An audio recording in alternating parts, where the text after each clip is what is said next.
I'm outside the Fairfield Inn and Suites, which is one of the 6 places that was robbed earlier in the last 36 hours or so. The man has since given himself up a little more than an hour ago, according to police, and we're still working to confirm some more details about this situation. It's 2 days till Christmas, and all through the stores, folks are scurrying frantically in search of one gift more. Just by filling up your tank, you can help raise money for breast cancer research. The City Council approved transferring $500,000 from the city's building fund to cover a shortfall in the health insurance fund. And while that'll solve the problem for now, the question becomes what will solve the problem in the long term.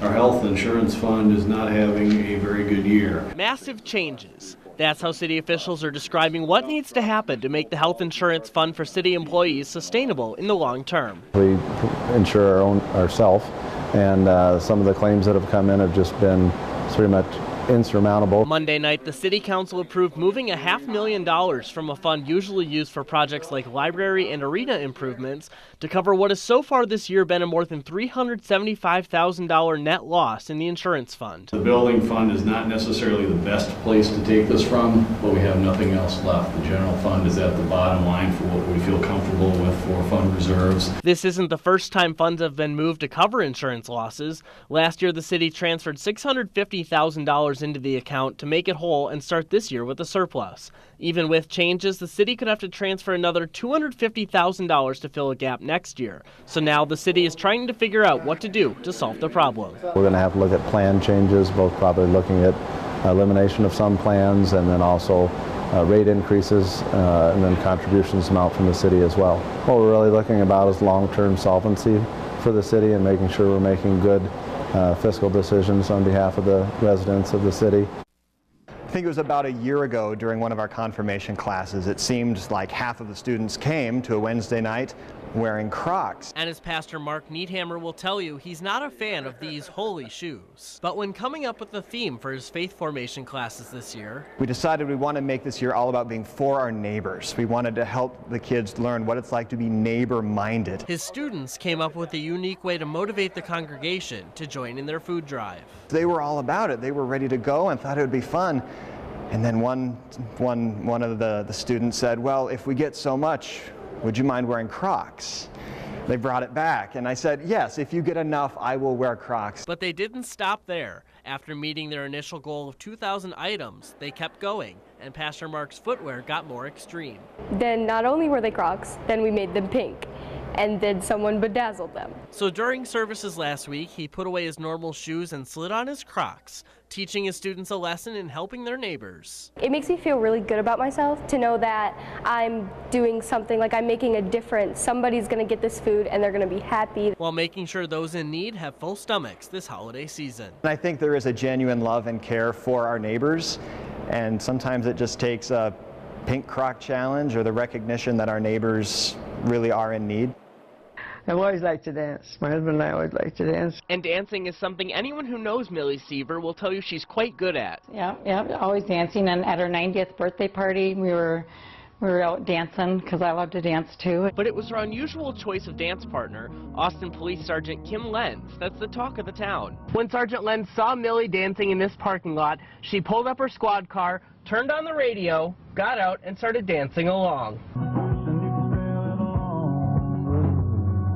The video was caught on the sergeant's dash cam and posted on the department's Facebook page on Thursday. Since then, it's raked in more than 21,000 views. My sister Terry had shared it, and I saw it there.